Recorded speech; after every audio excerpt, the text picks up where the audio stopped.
When I was a kid and I would look at these giant redwood trees that are 350 feet tall, I would think that there's probably a corresponding hole in the ground that's 350 feet deep.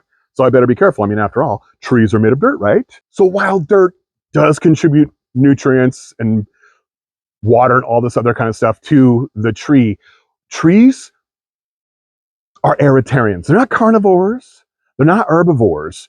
They're more like carbonivores. What you're looking at is very, very beautiful carbon put back from its gaseous form, put back into its solid form.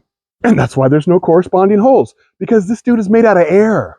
Since we've been turning solid carbon like coal into gaseous carbon, carbon dioxide in the air, we've experienced a lot of unwanted changes to ecology, nature, and our economy, and probably will continue to do so before it gets better. But redwoods have also sensed this, extra carbon in the air, and they've been like, get in my belly. Because, like I said, trees eat carbon. They're carbonivores. Old growth redwood forests sequester more carbon than any other forest type in the world. Most of us don't know as much about forestry as we think we do, because unless you're a forester, recent forester, or a forest activist who follows policy really closely, technology that we've experienced for the last 30 years has advanced all the sciences, including forestry. So we knew a lot. We can measure things we could never measure before. We can look deeper and smaller than we ever could before. We have way more studies now that we use in the internet. We could cross-examine. And so we are learning how to fix this forest. And we're applying all these things, all these principles and discoveries and technologies in Redwoods Rising. So Redwood Rising is a collaborative project between Redwood National Park and State Parks, Save the Redwood League, and the Yurok Tribe. And you can learn more about us by going to redwoodsrising.org. At Redwood Rising, we are hope dealers that are turning gaseous carbon into something far more cool, like old-growth redwood trees.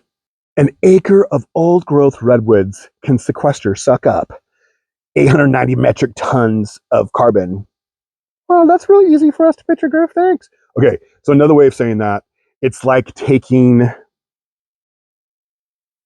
700 cars off the road for a year. Okay, 1 acre of old-growth redwoods is like the exhaust given out by 700 cars in a year. Okay. And for second growth forests that are growing, it's 270 cars, but every year they're adding some more cars, exhaust, pounds of exhaust or tons of exhaust. They're taking more of that out.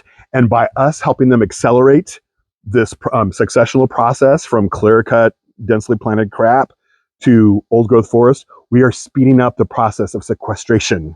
So these forests are going to keep adding to their carbon sequestering powers, and redwoods live for a long time. So when we lock this carbon up in our redwood trees, it's locked.